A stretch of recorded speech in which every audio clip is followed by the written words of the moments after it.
Hey guys, welcome back to Steel City Sports. So today I'm going to be ranking the 10 worst NFL mistakes of the past 5 years. So obviously some of these things that are going to be on this list have happened very recently. So we've yet to see all the ramifications of some of these mistakes. I'm going to talk about all of them, but this could really come down to just a blunder by an organization as a whole, maybe a head coach, a bad hiring, maybe even a couple bad decisions by individual players. So we're going to get into some of the most devastating and consequential mistakes of the past 5 years within the NFL. So kicking off the list, I have the Atlanta Falcons giving Kirk Cousins a $180 million contract over 4 years with $100 million guaranteed, and he didn't even make it an entire season as the Falcons starter, as he's already been benched after going on one of the worst 5-game stretches I've ever seen, where he threw just one touchdown to 9 interceptions, and I think Kirk Cousins has single-handedly played the Falcons out of a playoff berth this year. That's how bad he's been.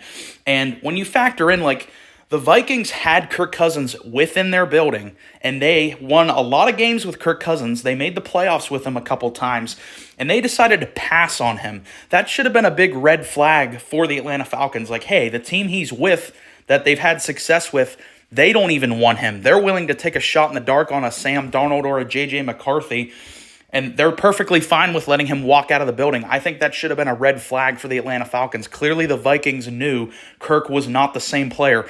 I mean, you just say it out loud. He's a 36-year-old quarterback coming off of an Achilles injury. The odds are he wasn't going to be the same player. And he was pretty good, for a little stretch to start off the season, but it's clear he has dropped off a cliff. And the Falcons also made this even more strange with drafting a quarterback in the top 10 picks. A 10, I think they took Penix, a 9 or 8 overall. And Michael Penix was not some quarterback that needed to sit on the bench for a couple years and develop. Michael Penix had the second most starts in the history of college football. Michael Penix was a NFL-ready prospect, ready to start day one. He had a ton of starts in college. I think he was ready to go.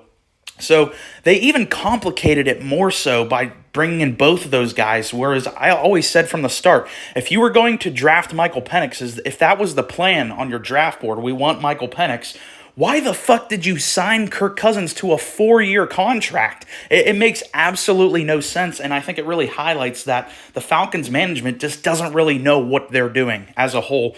And going forward, like I said, there's probably a good chance that Kirk Cousins never plays another game unless Penix gets hurt, but there's a good chance Kirk Cousins never starts for the Falcons ever again, and he didn't even make it to a full year on that massive 4-year contract that they gave him. Coming in at number 9, we have the Carolina Panthers trading away DJ Moore, arguably a top 15 wide receiver in the NFL, a 2023 first-round pick, which became Peter Skoronski, a starting offensive lineman for the Bears, a 2023 second-round pick, which became Tyreek Stevenson, a starting corner for the Chicago Bears, the 2024 first overall pick, which became Caleb Williams, and a 2025 second-round pick, which obviously we've yet to see who that's going to be, but all of that for Bryce Young. So I get it. Caleb had a disappointing year. The Bears are a mess because of their management and coaching.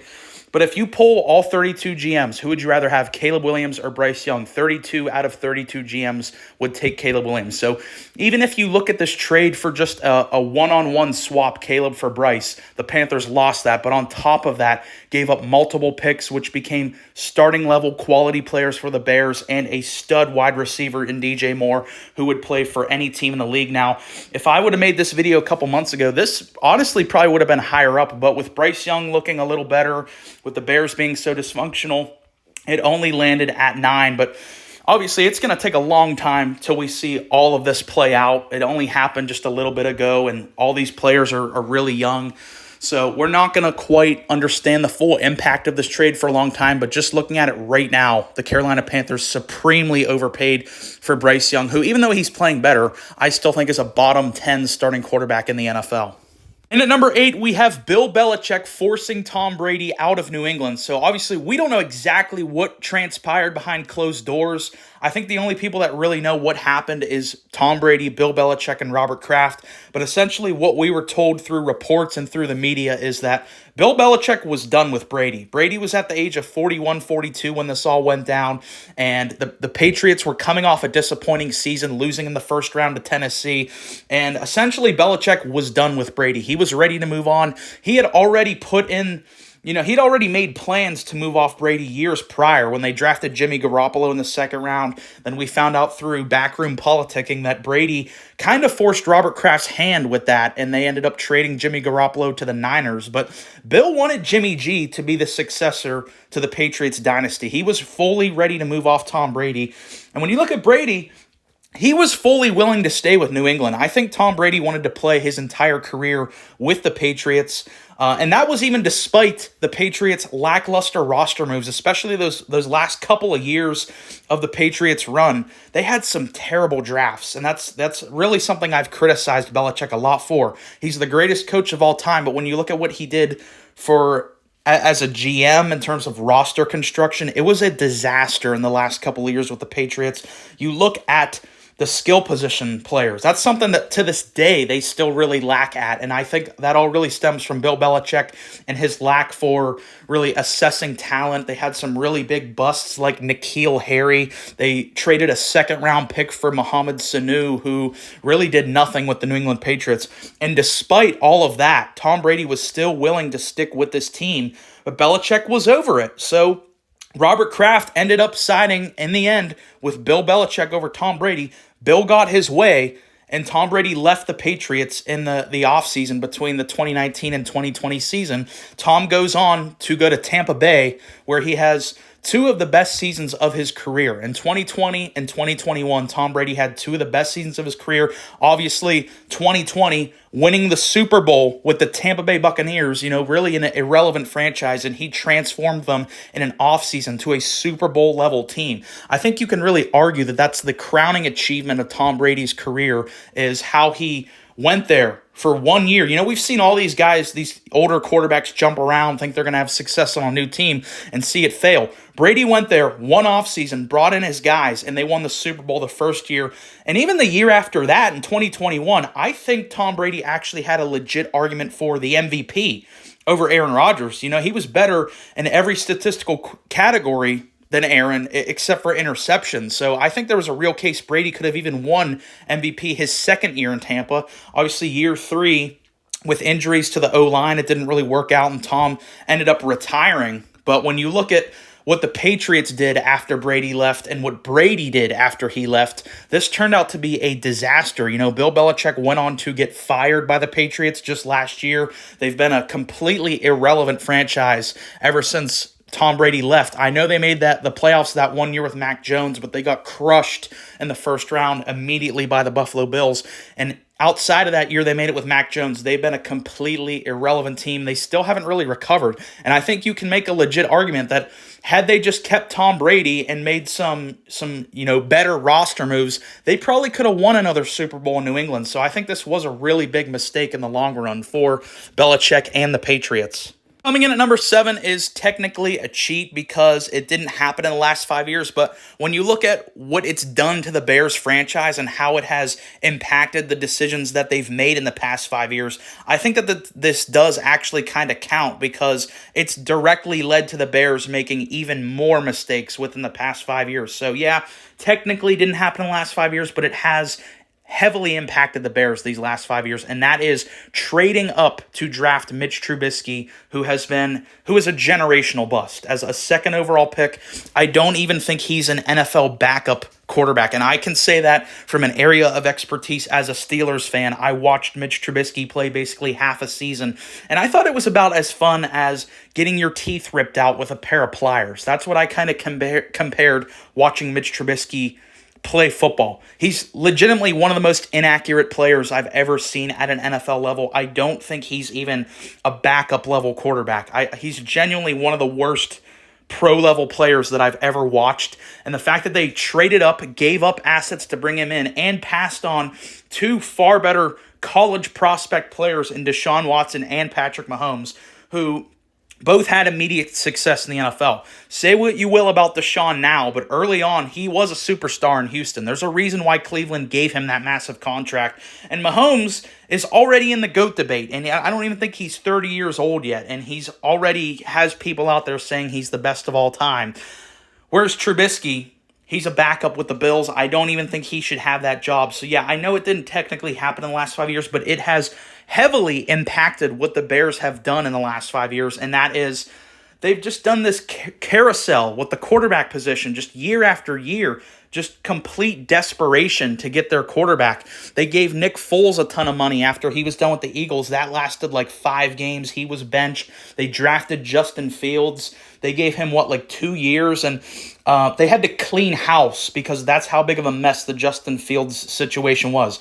Everyone in the front office got fired. The whole coaching staff got fired. They brought in Caleb Williams this past year. Guess what happened again? Head coach gone. Offensive coordinator gone. I guess this is really just even more than Trubisky.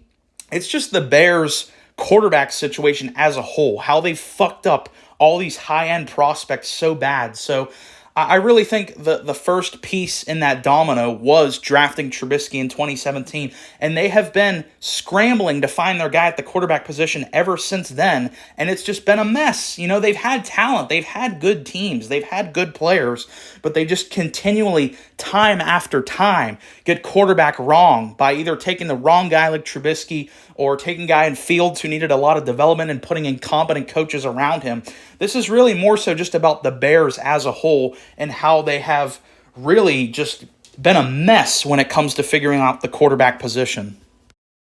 And coming in at number 6, we just have a case where two guys did not know how good they have it. That is Aaron Rodgers and Devonte Adams forcing their way off of the Green Bay Packers, one of the most stable franchises within the NFL. And when you look at that couple-year stretch they had, they were dominating the league. You look back to Aaron Rodgers' back-to-back MVP seasons, this was one of the most prolific duos we've ever seen in the history of the NFL. Aaron Rodgers, back-to-back MVP. Devonte Adams was a perennial all-pro player, widely regarded as a top 3, if not the best wide receiver in the NFL. They had all of this success, and what did they decide to do? They both said, no, we want out. And look at the teams that they picked. They both picked some of the most dysfunctional franchises, not only in the NFL, but professional American sports. Devonte said, I want to go to the Raiders. The Raiders have been a dumpster fire for decades now. He went there to play with his college quarterback, Derek Carr. That lasted 1 year. The whole reason he went there to play with his buddy, Derek Carr.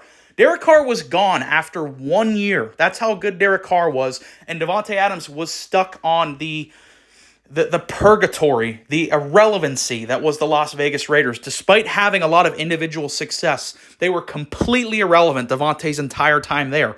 Who did Aaron Rodgers pick? The New York Jets, arguably the worst owner in the NFL right now with Woody Johnson. The Jets have the longest playoff drought in the NFL right now. So you look at the sustained success they had with Green Bay. They were time after time dominating, number 1 seed, getting to NFC title games. And they both said, you know what, let's both just go to dysfunctional franchises. And it's safe to say that both of their careers have taken a nosedive since they left the Green Bay Packers. Devonte had good seasons with the Raiders, but they were completely irrelevant his whole time there. Aaron obviously got hurt his first year with the Jets, and this year they were one of the biggest disappointments in the NFL. Despite Aaron, you look at Aaron's stats, they're not that bad, but the team is literally one of the most dysfunctional messes I've ever seen. The coach got fired after 5 games. They don't know what the fuck they're doing. Now Devontae's with Aaron in New York. They're paired back together.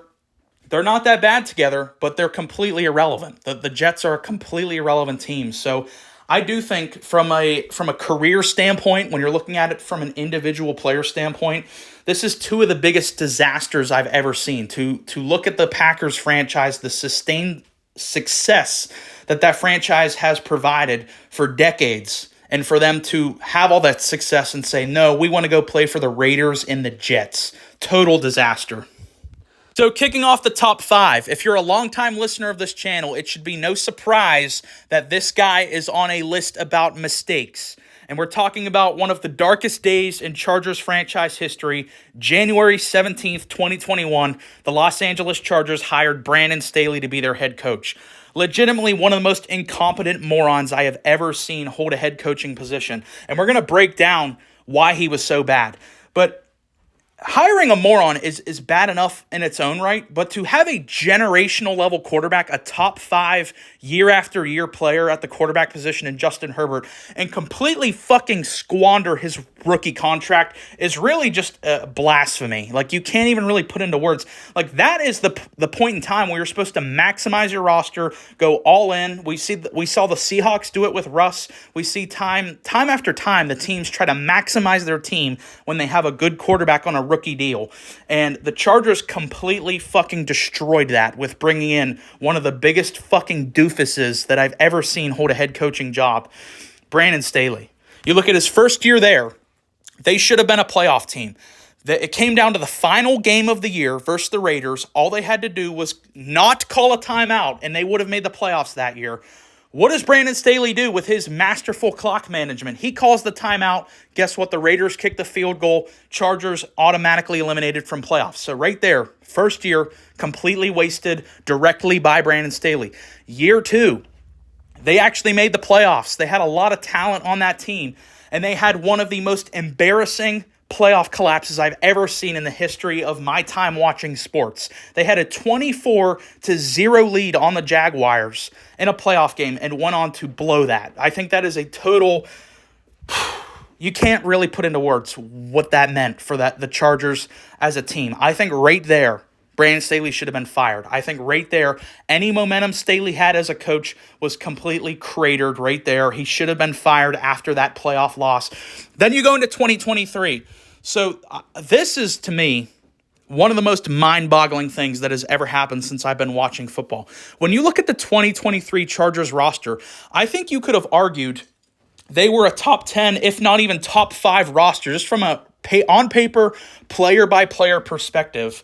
Look at the amount of studs this team had. You had Justin Herbert, a top 5 quarterback, Austin Eckler, a production machine. You had a good offensive line. You had Keenan Allen, Mike Williams. Even on defense, and Staley's supposed to be a defensive guy, he had studs on that defense. Khalil Mack, Joey Bosa, Derwin James. That team won 5 games. 5. And they were the most penalized defense in the NFL. It's one thing if one player is getting penalized a lot. If your entire defensive unit is the most heavily penalized team in the league, that shows you the coaches don't know what the fuck they are doing. For that team to have that much talent and win 5 games, I think is honestly one of the most disastrous coaching performances I've ever seen. And thankfully, Staley was fired as a result of this year. He didn't even make it to the end of the 2023 season. I think his final game coached was a perfect encapsulation of who he was as a coach, because they went up against the Raiders. They didn't go up against the Chiefs or the Bills or the Ravens. They went up against the fucking Raiders, and the Raiders put up 63 points on them.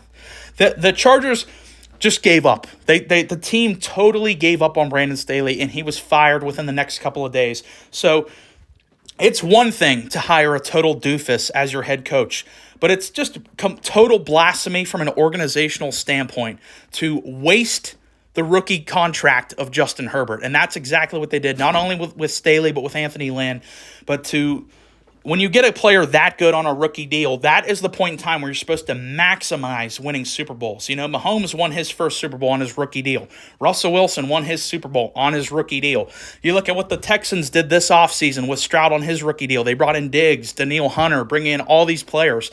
When your star quarterback's on his rookie deal, that's when you go push all your chips in the middle of the table, and they had this fucking idiot run it, and he ran it into the fucking ground. One of the best rosters in the league, and they won 5 games. This is easily one of the biggest mistakes just for cratering Justin Herbert's rookie contract. And at number 4, we go from one disastrous hire to yet another, and I didn't think it was even possible to have a worse hire than Brandon Staley, but the Jags did it in 2021 when they hired Urban Meyer. I think is on a short list of one of the worst coaching hires, not only in the NFL, but just the history of sports with how big of a dumpster fire it became in Jacksonville with Urban Meyer. He's one of 6 coaches in the history of the NFL to not even make it an entire year as the head coach. There were reports that he had already lost the locker room before the regular season started. I believe they had Hard Knocks there that offseason, and there were just clips of players completely just not listening to him, thinking he's a fucking joke. There were reports that he would kick the kicker in the nuts and say he sucks when he would miss field goals in practice. Just a total train wreck. He brought in Tim Tebow, who hadn't even played in the NFL for 8 or 9 years, tried to play him at tight end, creating a big controversy in the offseason, completely cratered Trevor Lawrence's rookie year. Trevor Lawrence was really bad as a rookie, and you can make an argument that Trevor Lawrence has still never recovered from having Urban Meyer as his head coach as a rookie, and it was clear Urban Meyer is one of those guys that really successful as a college coach. But this is a perfect example of why coaching college and coaching pro are so different. And Urban Meyer clearly was a fucking total disaster in the pros. One of the worst hires in the history of the league. Coming in at number 3, we have the Denver Broncos 2022 offseason. So we just talked about 2 disastrous hires. The Broncos did that. They made a coaching hire that was as bad as those last 2 guys we talked about. And on top of that, they traded for Russell Wilson, gave up $1 million assets to bring him in, and gave him one of the worst contracts in the history of the league. So it's clear this is one of the biggest dumpster fires I have ever seen, especially when you look at the hype around this team. So not only did they give out that contract, they brought in a coach that didn't even last a full season as the head coach. So this is a total disaster in every which way. Let's look at Hackett. I don't even think Nathaniel Hackett is good enough to be a position coach in the NFL. He was the offensive coordinator with the Jets this year. He got fired midway through this year as the coordinator. And like I said, I don't even think he's good enough to be a position coach in the NFL, let alone a fucking head coach of a team. That's what the Broncos gave Nathaniel Hackett in the hopes that it would lure Aaron Rodgers to the Broncos. Then Aaron decides, you know what, I'm going to come back and play for Green Bay another year. So they had to scramble and panic last minute to get a quarterback, and they went out and traded for Russell Wilson. The Seahawks couldn't wait to give up Russ. The Seahawks were ready to move off of Russ. They could not have accepted that trade faster. It's clear Russell Wilson was rapidly exiting his prime, and the Broncos gave up $1 million assets, a ton of first-round picks, and which resulted in players like Christian Cross, who's been an incredible O-lineman for Seattle, and Devin Witherspoon, who's gone on to become legitimately one of the best corners in the NFL. And on top of that, they gave Russell Wilson a monstrous contract, and I think they paid him something like $80 million to just go away because they were just done with him after his second year in Denver. So when you look at how quickly that both of these moves blew up in the Broncos' face, Hackett didn't even last his first year there as the head coach. So he's one of the 6 coaches in the history of the league to not even make it a full season as the head coach. And Russell Wilson, they had to pay him something like $80 million to just not play for them. So this immediately blew up in the Broncos' face.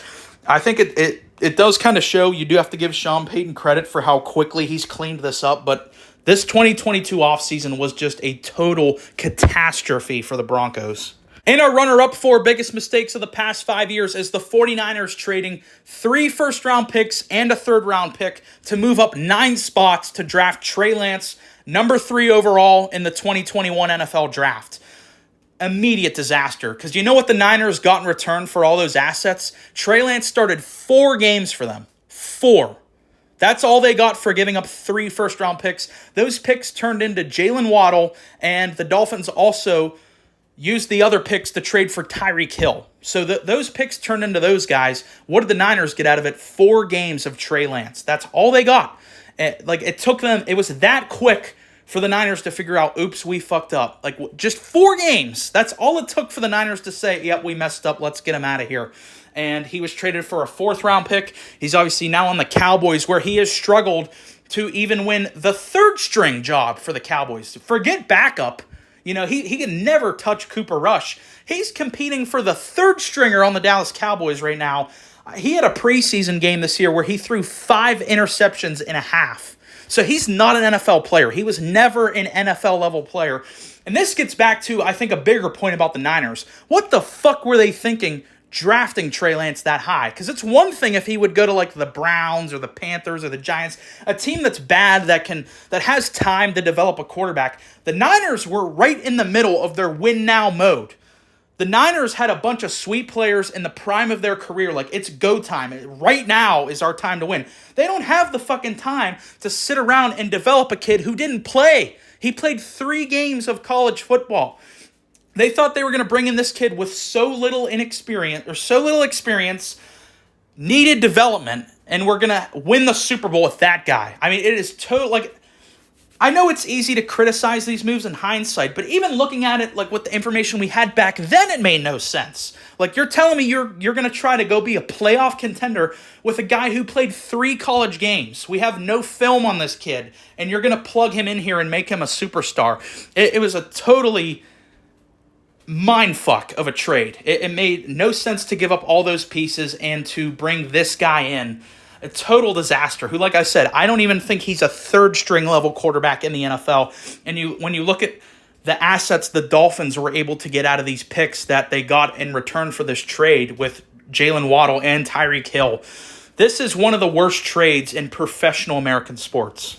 And coming in at number 1, we have is what I believe to be the worst transaction in the history of organized sports. That is the Cleveland Browns giving up 6 draft picks, which resulted in 7 players to bring in DeShaun Watson. Not only giving all that up, but also giving him the worst contract in sports. That was a 5-year, $230 million fully guaranteed contract. Every fucking penny of that guaranteed to DeShaun Watson. Let's take a look at some of the players the Texans got as a result of this trade. Kenyon Green, a rotational starter on their offensive line. Dameon Pierce, the running back. I don't know exactly what happened to him. He had an awesome rookie year, but he's now like fallen out of their rotation. They got Will Anderson Jr., who's going to be a perennial Pro Bowl player for the next 10 years, is already one of the best defensive players in the league. Tank Dell. Prayers up to Tank Dell. That injury looked awful, but we know when he's healthy, he's a stud receiver. They got Kamari Lassiter, their other corner, alongside Derek Stingley, who's going to be a really high-end player for a long time for the Texans. They got linebacker Jamal Hill and their starting safety Kalen Bullock. So they got 4 starters, 2 rotational players, and the Browns got DeShaun. What has DeShaun done with the Browns? His first year there, he was suspended for 11 games, played like the last 5 or 6 games of that season, and was just dreadful. Every metric in which you can measure a quarterback, he was a fucking nightmare in every category. 2022, he played like 5 games and was, again, pathetic yet again, and then got injured. And then this past year, played, 6, 7 games, got injured yet again. So on top of him being fucking terrible, and he is terrible because he doesn't provide anything at a high-end level as an NFL player at this point in time. His athleticism is shot. Playmaking ability, shot. Accuracy, shot. Leadership, the players fucking hate him. The coach hates him. And you look at his play, it's just a mess.